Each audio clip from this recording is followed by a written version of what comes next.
a Estefanía Romero Rodríguez. Estamos encantados de que nos cuentes tu experiencia y la vamos a necesitar aquí en el campo valenciano porque estamos empezando a sufrir lo que vosotros ya habéis sufrido hace 2 años. Estefanía es ingeniera técnica agrícola y graduada en Ingeniería Agronómica por la Universidad de Sevilla. En la actualidad es técnico especialista titular en frutales del Instituto de Investigación y Formación Agraria y Pesquera, el IFAPA, en el centro Las Torres Tomejil, en Alcalá del Río, Sevilla. Tiene experiencia en la determinación de parámetros de calidad de frutos cítricos y dominio de técnicas analíticas y manejo de instrumental de laboratorio. Y también tiene muchas publicaciones en revistas científicas y divulgativas. Y para no hacerlo más largo, le voy a dar paso a Estefanía y para terminar, pues a banda de pedirles un fuerte abrazo para Estefanía, agradecerle una vez más su experiencia y su labor y que necesitamos seguir trabajando todos juntos para poder seguir dedicándonos a lo que queremos, a ser productores y a vivir del campo. Muchas gracias.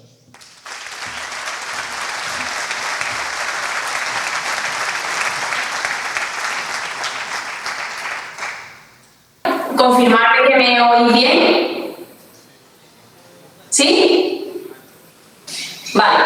Pues lo primero agradecer a la Unión por la invitación a participar y en segundo tener que disculparme, que la verdad que me ha dado rabia y aparte pues un poco de palo en el sentido de que, bueno, por un tema familiar no he podido viajar y bueno, creía oportuno que, dada la temática y la situación actual, que me ofrecía pues a dar lo que es mi ponencia online y pues agradecerle una vez más que me hayáis permitido en este caso transmitir la información a través de esta vía. Sin más, pues voy a comenzar la presentación, voy a compartir pantalla.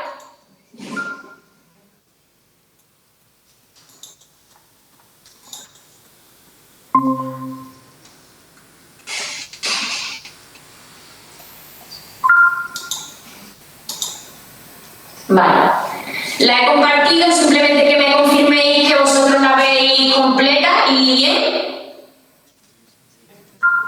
Vale, pues empiezo. La presentación de hoy, pues bueno, al hilo de lo que comentaba el compañero, pues yo voy a hablar de lo que es la situación y el manejo actual que se está haciendo del Phytophthora auranti en cítricos, lo que es en la zona de Andalucía, principalmente en la zona de Andalucía occidental, que es donde me encuentro actualmente, donde la plaga se está dispersando. Y por supuesto también pues, hablar de sus daños y control. Comenzando por el principio, unos antecedentes poniendo la plaga en situación, es verdad que el compañero anterior hay cosas que yo aquí voy a repetir, voy a intentar pasar rápido en ese sentido. Por ubicarnos, en el caso de los Phytophthora, son un género de trips que comprende más de 100 especies, de las cuales únicamente 10 están consideradas de importancia económica de daños a cultivo. Entre esas 10 están descritas que 3 son las especies importantes que causan daño a cítricos, que son el Phytophthora dorsalis, el cual fue detectado por primera vez en 2016 en la zona de Motril, en la provincia de Granada. Posteriormente está el Phytophthora auranti, el cual fue detectado en la zona de Huelva en 2020 y más recientemente, en 2022, en Israel, no en Andalucía, pero sí también se detectó la presencia en este caso, la especie Phytophthora citri, como también un trip responsable de daño en cítrico.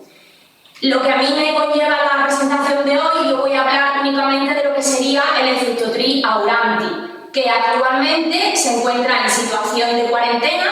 No es una plaga prioritaria, pero se espera que en poco tiempo sea susceptible de esa situación cambiar. Y actualmente pues estamos en situación de erradicación.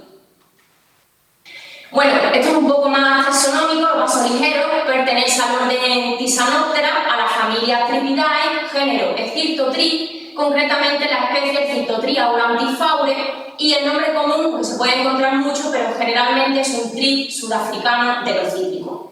El nombre ya nos indica un poco su procedencia. En cuanto a sus huéspedes, lo comentaba el compañero anterior, es una plaga muy polífaga, en la que en la EPO están registradas y contrastadas más de 90 especies como rango de hospedante.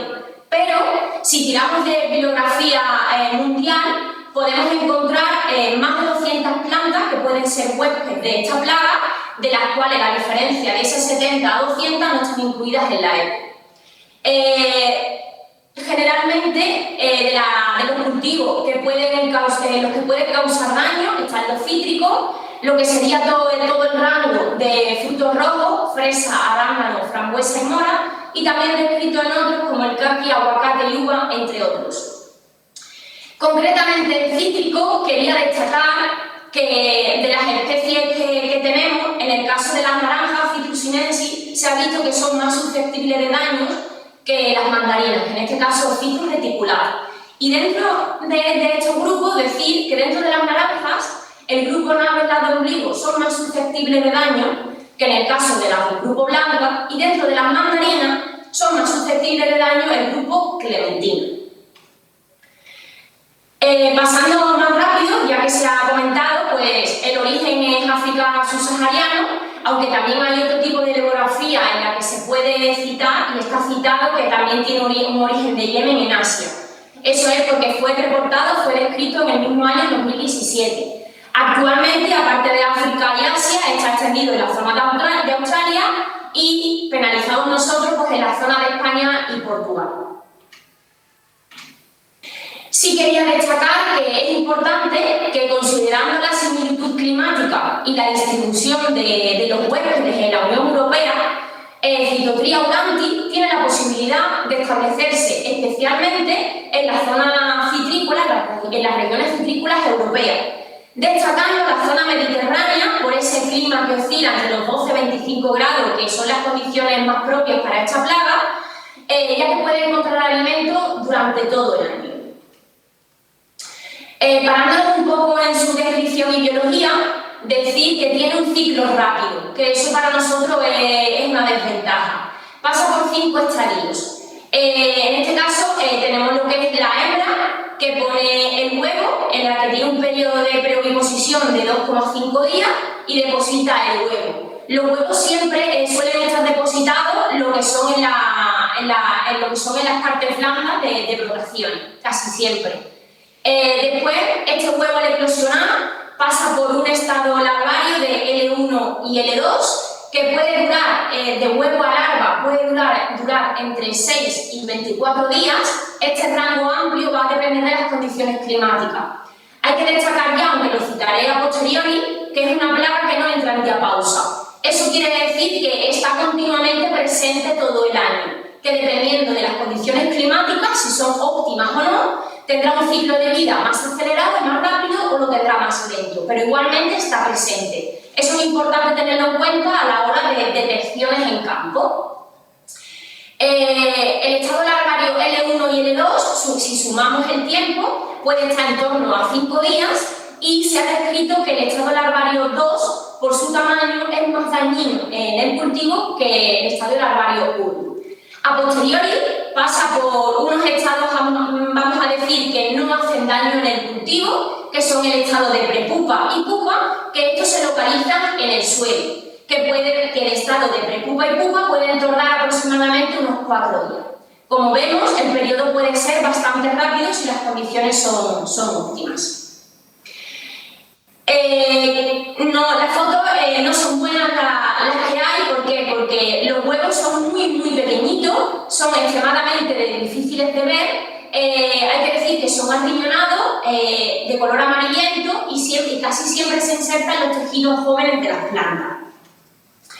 Posteriormente tenemos un estado larvario, como hemos indicado, de L1 y L2, que la diferencia es que, bueno, en aspecto son similares al adulto, simplemente que más pequeños, y hay que decir que estos estados larvarios L1 y L2, que son bastante dañinos, se desarrollan en brotes nuevos, no en flores, lo que son en brotaciones nuevas y en frutas recién cuajadas.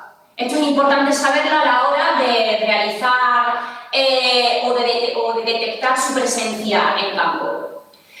A posteriori tenemos los estados de prepupa y pupa, que mayoritariamente están localizadas casi siempre en el suelo, y la experiencia última que hemos tenido aquí en Andalucía, pues se ve que el mayor porcentaje de estos estados de prepupa y pupa se localizan cerca del tronco, a unos 30 centímetros de este. Es menos habitual que estén escondidas en el cultivo, pero bueno, están descritos que también podemos encontrarlas en inserciones de las hojas, bajo el cáliz de las flores y en algunos puntos. Los adultos, bueno, pues tienen un aspecto similar, existe un dimorfismo sexual, ya que la hembra es más pequeña que el macho, tienen ese color amarillo pálido anaranjado, suelen tener la cabeza ancha, alargada, presentan antenas segmentadas con manchas oscuras al final de las antenas. Pero aquí lo importante a la hora de los adultos son estas bandas que presentan lo que es en el abdomen, y estos flecos que aparecen en lo que son al final de las alas posteriores. La forma de reconocerlos en la lupa principalmente son en los machos. ¿Qué es lo que buscamos a la hora de detectar la presencia de estas plagas en plagas?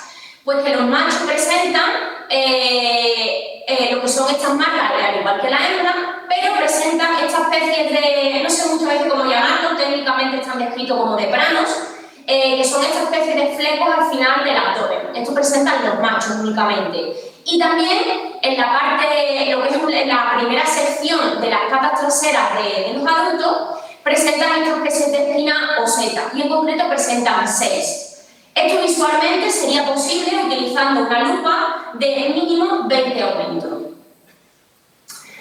Generalidades en cuanto a su biología, pues decir que en los países en los que está presente, que mayoritariamente son aquellos que tienen un clima de invierno suaves y lluviosos y veranos cálidos y soleados, la reproducción, como yo comentaba anteriormente, es casi continua, aunque puede ser un desarrollo más lento en invierno por la bajada de temperaturas. Según referencia, no se dispersan libremente ni de forma rápida, sino que necesitan de un material vegetal para poder sobrevivir y poder dispersarse. Por lo tanto, lo que es ese movimiento, ese tránsito de material vegetal a nivel internacional, pues es lo que provoca la dispersión de esta plaga. Que a diferencia de otros trips, como decía, pues necesitan de tejidos jóvenes de los que alimentarse, a excepción de los estados de prepupa y pupa, que podrían tener un movimiento, lo que sería en hojarasca, o en este caso se quedarían en el suelo. Quería hacer una parada antes de seguir y describir cuál es nuestra situación en Andalucía, qué evolución hemos vivido. En noviembre de 2020, el Laboratorio Nacional de Referencia confirmó la presencia de Phytotria auranti en placas amarillas en la provincia de Huelva, en plantaciones de fresa y en cítrico. Desde entonces fue incluida en la lista 1 de la EPO, y actualmente está reconocida como una plaga cuarentenaria en la zona citrícola. Ahí no quedó la cosa, sino que a la vista de la gravedad de esta plaga en la zona de Huelva, el Ministerio desarrolló el Plan Nacional de Contingencia para ella. En 2020 se notificó la presencia a unos 60 kilómetros de las zonas que se habían detectado en Huelva. En la zona de Sevilla se había detectado en 2022 la presencia de esta plaga. También hay que decir que este mismo año, fuera del contexto geográfico de Andalucía, se detectó paralelamente la presencia de auranti en Portugal, lo que es en la zona del Algarve y el Alentejo, en cultivos de cítrico, manzano y frutos rojos. La situación actual, las últimas noticias, pongo abril de 2024 porque son las últimas noticias que tenemos, pues decir que 2020 fue la costa de Huelva. En 2 años, con un rango de 60 kilómetros, se localizó a posteriori en el Aljarafe de Sevilla. Posteriormente, a unos 70 kilómetros, en 2023, se localizó en Lora del Río, que es uno de los pueblos más cercanos a Córdoba, y en 2024, aunque no tenemos registros oficiales, sabemos, pues de mano, de que en la zona de lo que es Palma del Río y el Manchuelo, pues hay presencia de esta plaga. ¿Cuál es su dinámica poblacional? Porque eso es importante nosotros conocerlos aquí en Andalucía para poder determinar estrategias estrategias de control para esta plaga. En primavera se han descrito de 4 a 5 generaciones, registrándose un total de casi 9,5 generaciones al año. Esto es un gráfico que con ello lo que pretendía mostrar son las capturas que se han registrado semanalmente en larvas de adultos del Citotria aurantis en trampas amarillas en condiciones de Andalucía occidental. Como bien sabemos, los cítricos registran 3 brotaciones al año. Estaría la propia de primavera, la de principio de verano y la de final de verano, principios de otoño. Estas dos últimas, el rango de tiempo sí es verdad que se puede alargar o acortar dependiendo de las condiciones climáticas, sobre todo con el tema del cambio climático.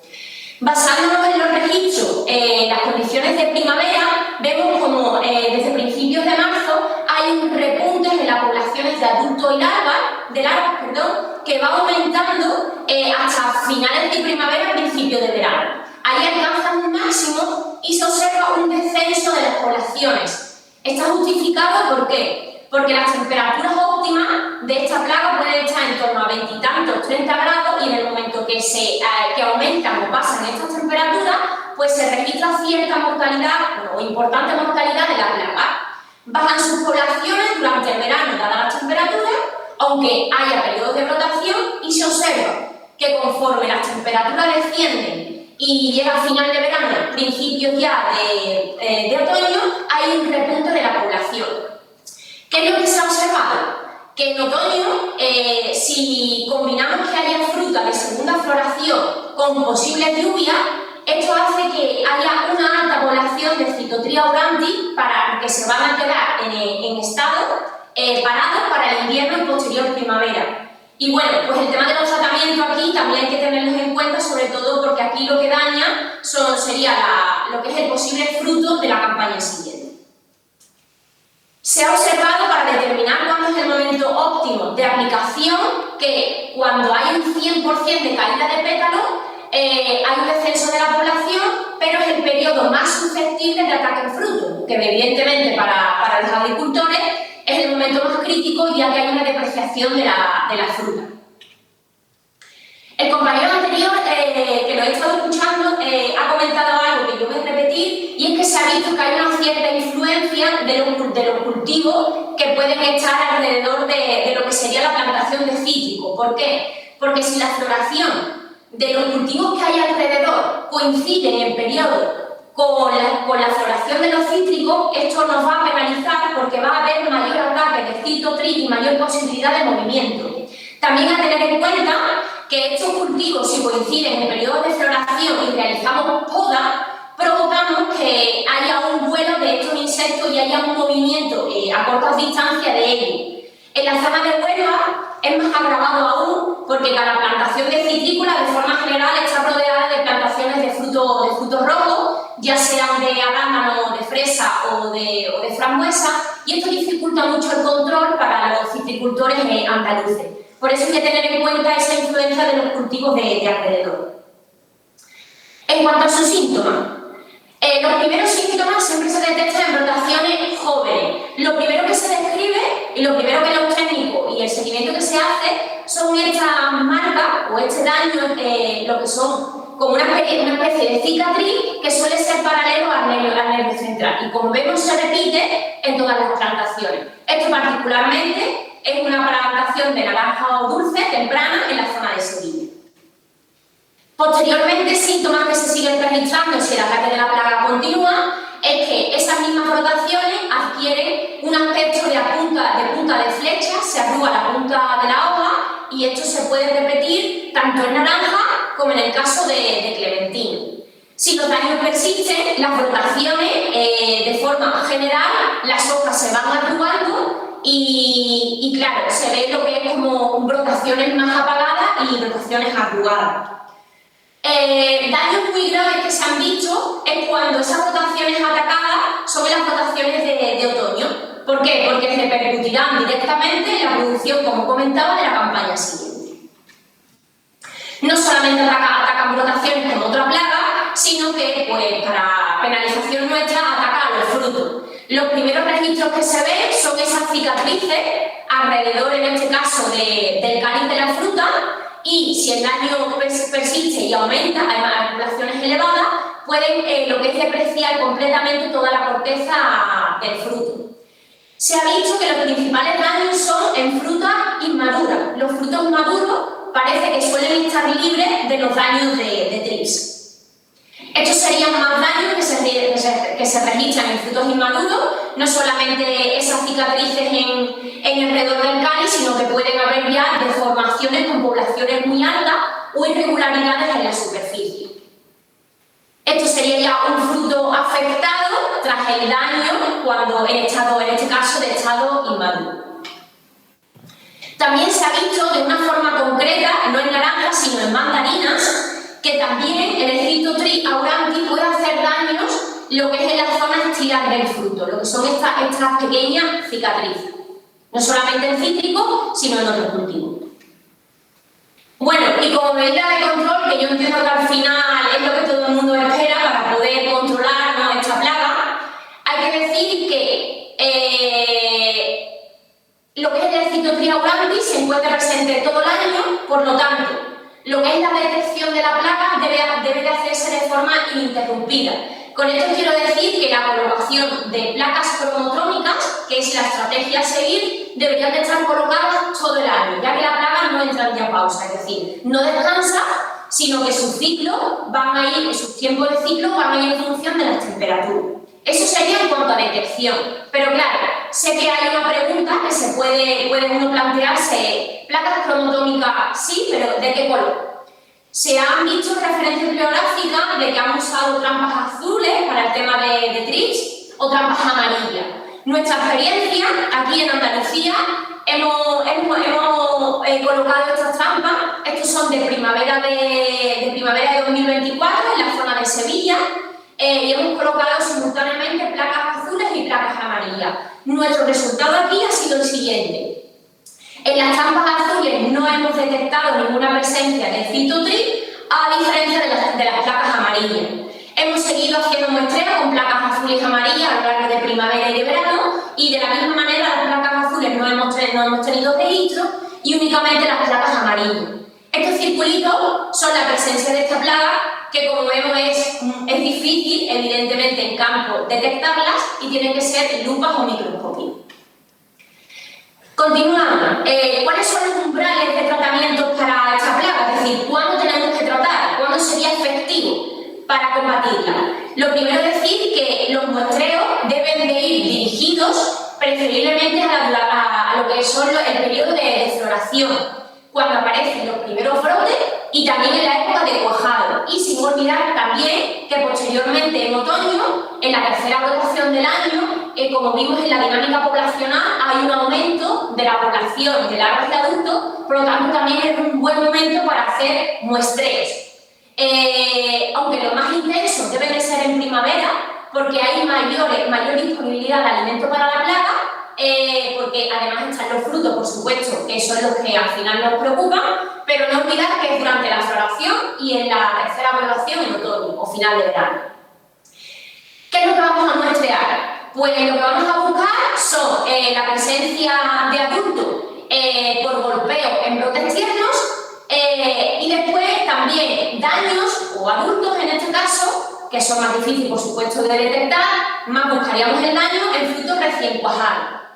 ¿De qué umbral de daño podemos hablar? Nosotros aquí, al ser una plaga cuarentenaria y que está en seguimiento, no tenemos un umbral definido. Entonces, tirando de bibliografía, se ha visto que en la zona de Sudáfrica ya sabemos que sus rangos de tratamiento son mucho más bajos que la mayoría, que en este caso de Europa, pues ellos tratan cuando hay más de un 1% de daño en fruta, es decir, que estaría justificado en la mayoría de los casos como simplemente algún daño. También hemos dicho que en bibliografía, en la zona de California y Arizona, establecen los siguientes umbrales de tratamiento. PF, con ello quiero decir el periodo de floración. Desde el periodo de floración de inicio hasta que el fruto alcanza 2 centímetros de fruto, establecen un umbral del 5 al 10% de daño o presencia en fruta. A partir de frutos de más de 2 centímetros de fruto, aumenta ese umbral con un 20%. Y en plantones, dada pues, su problema, porque evidentemente, lo que es su enfoque a brotación, pues su umbral son 10 trips por brote.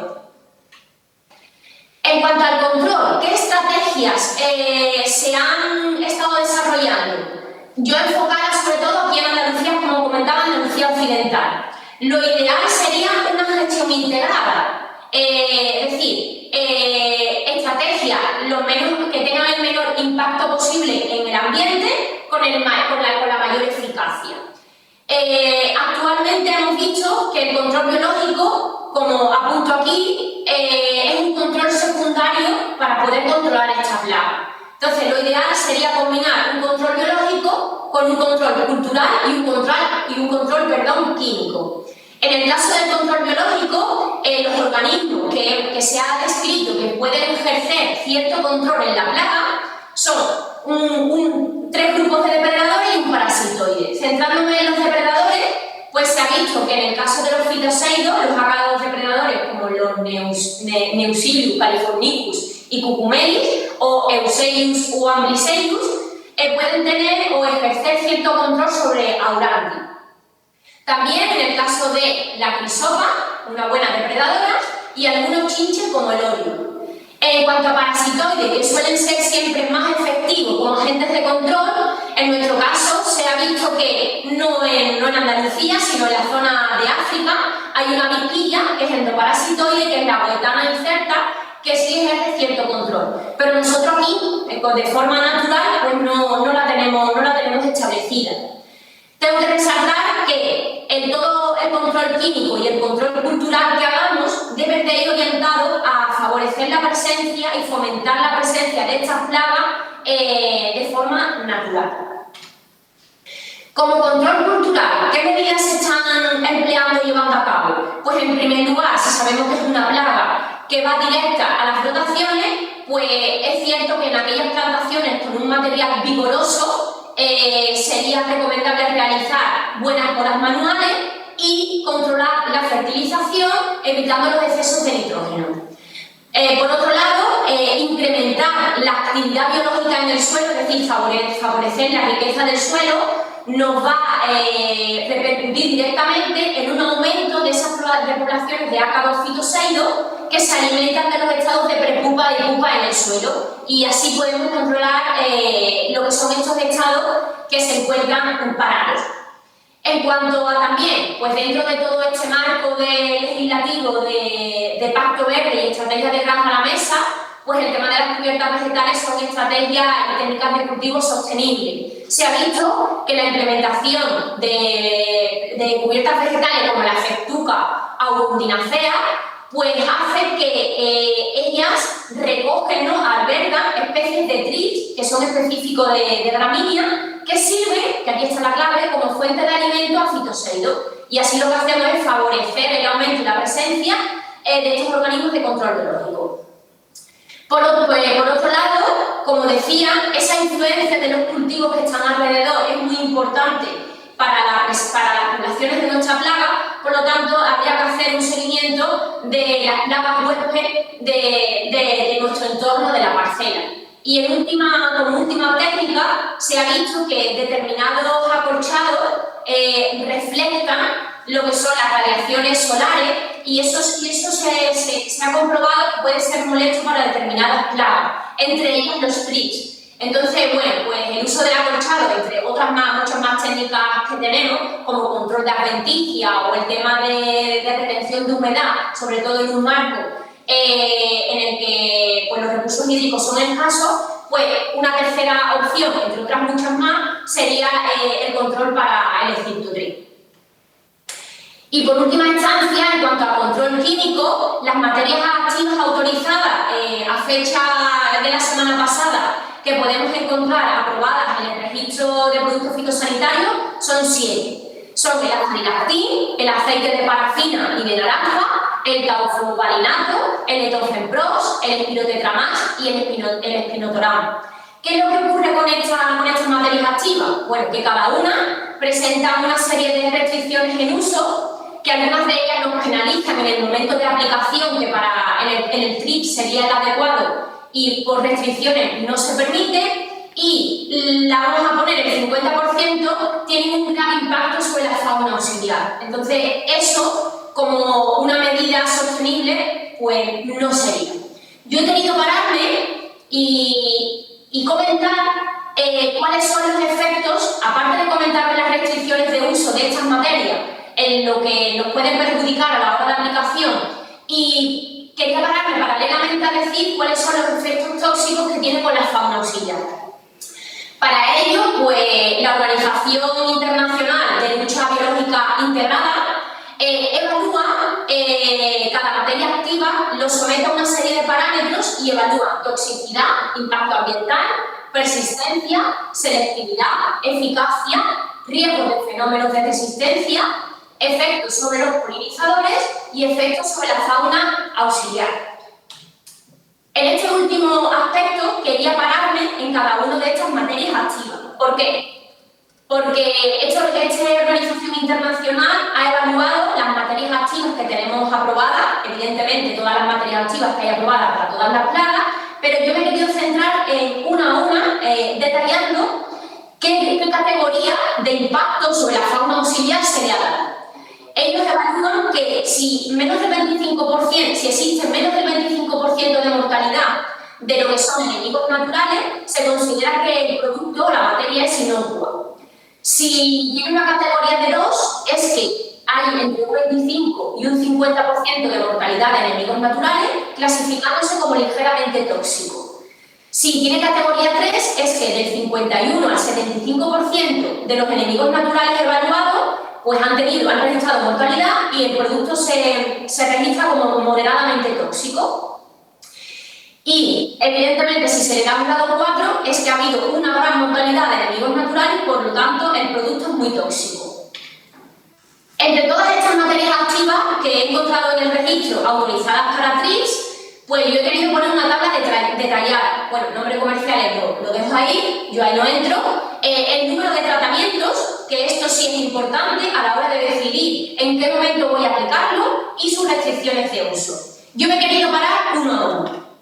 En el caso de la Azadilactin, que está permitido un solo tratamiento en la campaña, no tiene ninguna restricción de uso, se puede aplicar tanto en naranja, limones, pomelos y mandarinas. Y sobre la fauna auxiliar, pues yo he extraído ese impacto sobre la fauna y he puesto tanto los fitoseidos como las crisopas, como las chinches, ya que son los 3 agentes depredadores de control para la plaga. Y se ha descrito, más o menos de forma general, que le han dado una clasificación de 1 a 2. Con esto quiero decir que esta materia activa es de inocua a ligeramente tóxico frente a la fauna auxiliar, es decir, es de lo mejor respecto a la toxicidad que se puede encontrar. Después tenemos el aceite de parafina, que estaría permitido en 4 tratamientos al año. La restricción es que no se puede aplicar durante floración, que bueno, que hay que decir que es un momento crítico de ataque de la plaga. Y en cuanto al impacto sobre la fauna auxiliar, pues en crisopas no hay registros, no se conoce su impacto. En fitoseidos, cierne, yo siempre me voy a ir al más desfavorable, pues es ligeramente tóxico, y para chinches es moderadamente tóxico. El aceite de naranja, la restricción que se encuentra en el registro es que se puede aplicar nuevamente a partir del cuajado, no el limonero. Pues si no es el limonero, él no cubriría un momento crítico que sería la floración. Y el impacto que tiene sobre la fauna auxiliar, de modo general, tiene en torno pues, a 1 o 2, que sería de ligeramente tóxico a moderadamente tóxico. Hasta el momento todo lo que vemos pues, tiene moderada toxicidad o ligera toxicidad sobre la fauna auxiliar.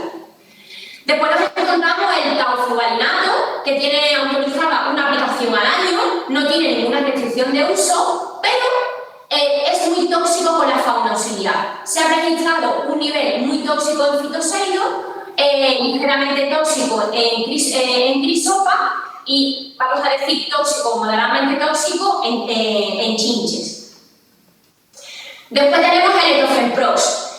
La restricción de uso que tiene es que se puede aplicar, sí, pero tras la caída del pétalo. En este caso no cubriría el periodo de prefloración. Y el impacto que tiene sobre la fauna auxiliar, pues tristemente también es altamente tóxico, registrando en los 3 grupos de enemigos naturales que prácticamente es un producto muy tóxico y provoca una alta mortalidad de enemigos naturales.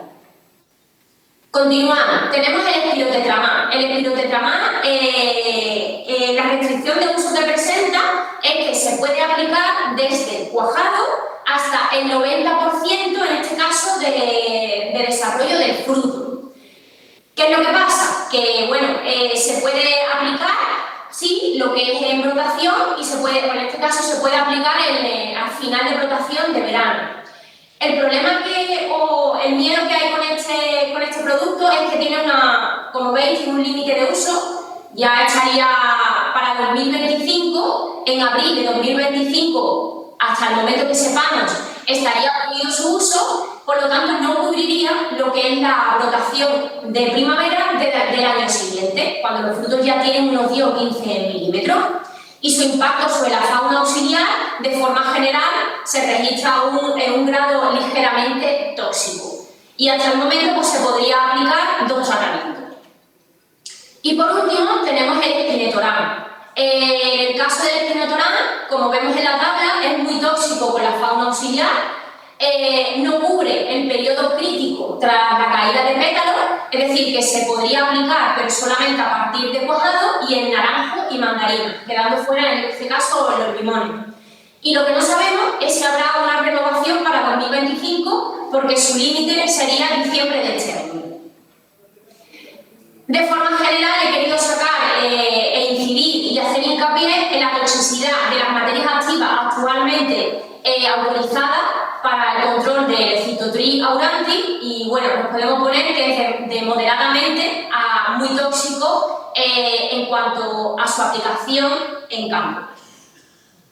He querido sacar, como es una última diapositiva resumen, en el que marco que lo ideal sería una gestión integrada de la plaga, combinando un buen manejo del cultivo, de control biológico, por supuesto, cultural y químico. Pero actualmente el control biológico es una herramienta secundaria recurriéndose en campo al control químico. De las materias activas autorizadas y disponibles que he comentado, la mayoría no se pueden aplicar hasta después de floración y no cubren el momento crítico, es decir, no son efectivas en campo.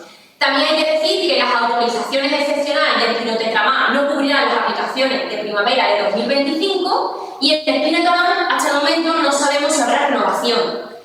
Teóricamente, si tiramos de bibliografía, nos indican que el periodo de tratamiento para que sean efectivos va desde el periodo de floración hasta 12 semanas después. Como vemos, esto es una horquilla muy amplia. Y la experiencia en Andalucía Occidental de nuestros técnicos dice que el periodo para conseguir eficacia es muy corto. Sería desde el 80% de caída de pétalos hasta 2 semanas después.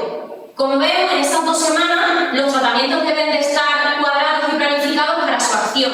El problema es que en ese periodo hay muchas materias que tienen restricciones de uso.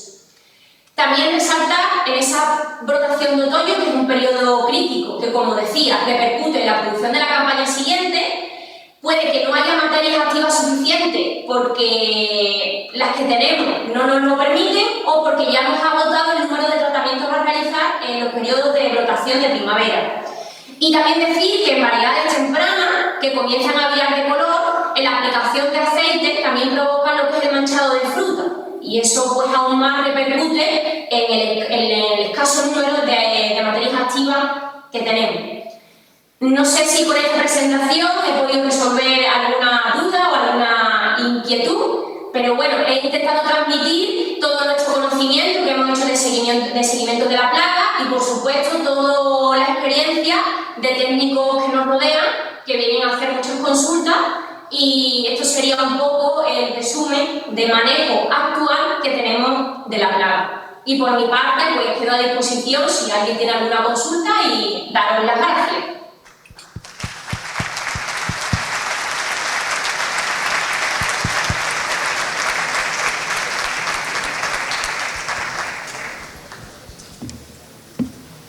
Yo no veo a nadie, pero aquí estamos.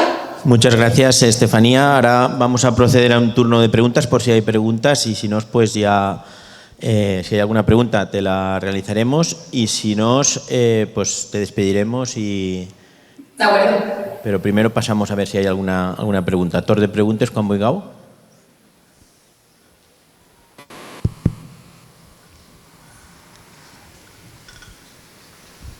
Sí, hola, Estefanía. Una pregunta. ¿Sabemos cada hembra por puesta cuántos huevos suele poner?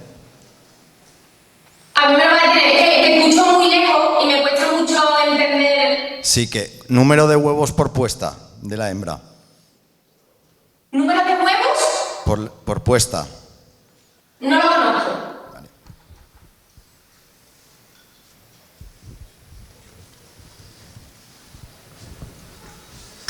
¿Alguna pregunta más?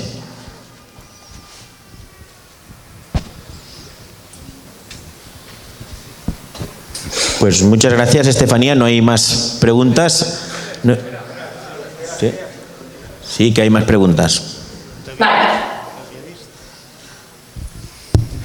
¿Has visto parcelas afectadas 100%, un porcentaje de parcelas ya afectadas? Porque aquí yo ya estoy viendo parcelas de un 20, un 30% en fruta, en cítrico. Sí, se ha llegado a registrar en torno a las últimas noticias, casi un 65% o 70% se han encontrado de ataque. Hay parcelas que menos, pero las que más, de un 60-65%, hay técnicos que han registrado esa incidencia de ataque, ¿vale? Sí, porque aquí yo tengo cultivos asociados, porque siempre plantas algo para casa. Yo ya lo he visto en pimiento, en berenjena, en uva, en mis parcelas, aquí en el Camp de Morbete. No he escuchado bien. Si me puedes comentar. Que el clip este yo ya lo he visto asociados en pimiento, en berenjena, en uva, aquí en la zona de Sagunto, donde soy yo. Claro, en nuestro caso, el ataque que le estoy comentando, en este caso es de cítrico. En otros cultivos no sabría decir, pero bueno, en el caso de Huelva de fruto rojo tienen incidencias muy altas, tienen ataques muy altos, pero mi conocimiento en este caso, o la información que tengo, es en cítrico.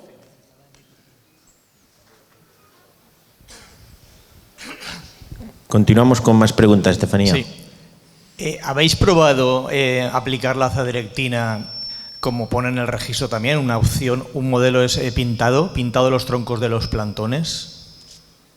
He escuchado la cetamiprid, ¿no? Azadiractina. Pintado Vale. en plantones, que está registrado también para utilizarlo de esa forma. Claro, el problema aquí es que los técnicos han tenido que emplear, pues evidentemente los productos que hay.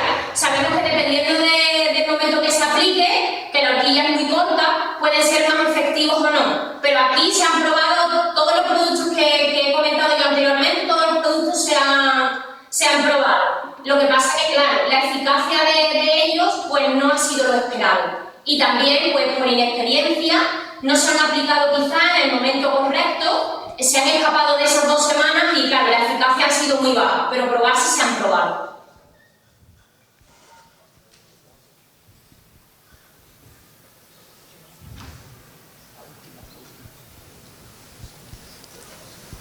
Otra pregunta, creo que es la última ya. Buen día. Consultar casos de éxito en cuanto a los tratamientos que se han realizado. ¿Cuál ha sido el mejor resultado en estas últimas 2 temporadas? Pues se ha hablado en este caso del espinotetramán y también se ha dicho el tauflavinato. Esos son los que nos dicen la experiencia que pueden ser más efectivos. Pero todo va a depender si se ha aplicado en el momento óptimo y si en la tercera brotación te han quedado aplicaciones suficientes para poder aplicar.